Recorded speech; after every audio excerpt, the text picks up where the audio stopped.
Welcome to Jana times. మాగలం ప్రజాపక్ష సమస్యలకు అత్యుత్తమ పరిష్కారం విజేత కంటి వైద్యశాల. ఆప్థమాలజిస్టుగా సుదీర్ఘ అనుభవం ఉన్న డాక్టర్ వి హజరత్ కుమారి గారి సారథ్యంలో ఎన్నో వేల మందికి కంటి చూపు ప్రసాదించి రోగులకు అత్యాధునిక వైద్యాన్ని అందిస్తున్నారు. బీపీ, షుగర్, ఇతర ఆరోగ్య సమస్యలతో ఉన్నవారి రెటీనా జబ్బులకు అతి తక్కువ ఖర్చుతో ఆపరేషన్లు చేస్తున్నారు. కంటి సమస్యలు ఏవైనా సరే వెంటనే సంప్రదించండి విజేత కంటి వైద్యశాల. డోర్ నంబర్ 15-275, కెనరా బ్యాంక్ పక్కన, బాబు ఐస్ క్రీమ్ ఎదురువీధి, Brindavanam. Welcome to Jana times. ఆడలేక మధ్యలపైన పోరన్నట్టు బొలిశెట్టి సత్యనారాయణ గారు ఒక ప్రెస్ మీట్ అరేంజ్ చేసి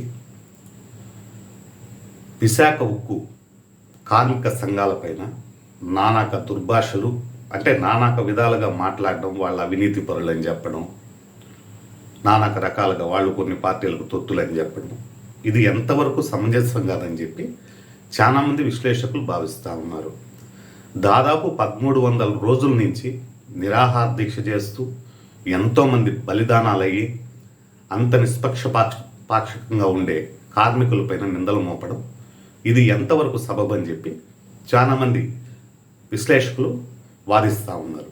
ఇదే క్రమంలో బొలిశెట్టి సత్యనారాయణ గారు కొన్ని తెలుసుకోవాల్సిన వాస్తవాలు కూడా ఏంటంటే వైజాగ్ ప్రజలు చెప్పడం, పవన్ కళ్యాణ్ గారు ఒక్కసారి వచ్చి నిరాహార దీక్షలో కూర్చున్నారు, 5 నిమిషాలు ఊగిపోయారు, దాని తర్వాత వెళ్ళిపోయారు షూటింగ్ ప్యాకప్ అని.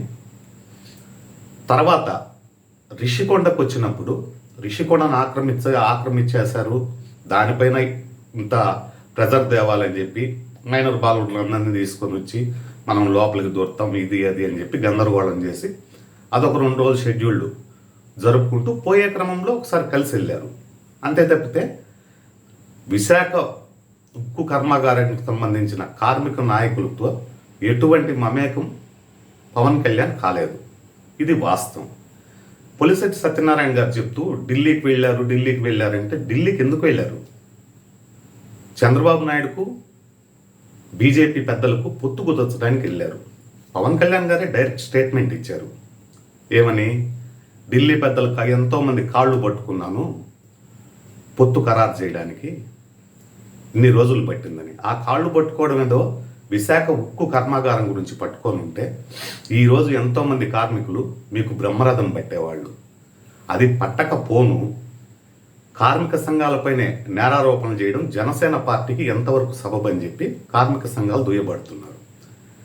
ఏదో పార్టీ ఆఫీసులో కూర్చొని అక్కడికి వచ్చే భోజనాలు భోంచేసి బొలిశెట్టి సత్యనారాయణ ఈ విధంగా మాట్లాడడం సబబు కాదని, అతను వయసు రీత్యా చాలా పెద్దవాడని, కనీసం వయసు కన్నా అతని వయసు అతను తెలుసుకునైనా మాట్లాడాల్సిన అవసరం ఉందని, ఇదే క్రమంలో కానీ జరిగితే బొలిశెట్టి సత్యనారాయణకు కంపల్సరీ కార్మిక సంఘాల చేత విశాఖలో డీజే ఆడిస్తారని చెప్పి కార్మిక సంఘాలు చెప్తూ వస్తున్నాయి.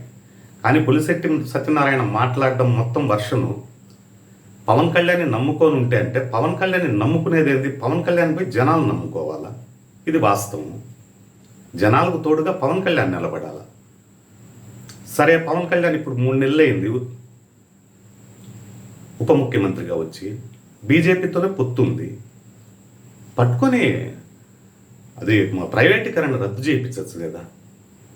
అంటే వీరేం చేయరు, చేసే వాళ్ళపై నిందారోపణలు మోపడానికి ఈ జనసేన పార్టీ ముందంజలో ఉందని చెప్పి బొలిశెట్టి సత్యనారాయణ నిన్న పెట్టిన ప్రెస్ మీట్తో ఒక్కసారి కుండబద్దలైంది. కనీసం అతని వయసు సంస్కారం ఉన్నా తెలుసుకొని విశాఖ ఉక్కు కార్మిక సంఘాలకు క్షమాపణ చెప్పాలని చెప్పి కార్మిక సంఘాలు డిమాండ్ చేస్తూ ఉన్నాయి.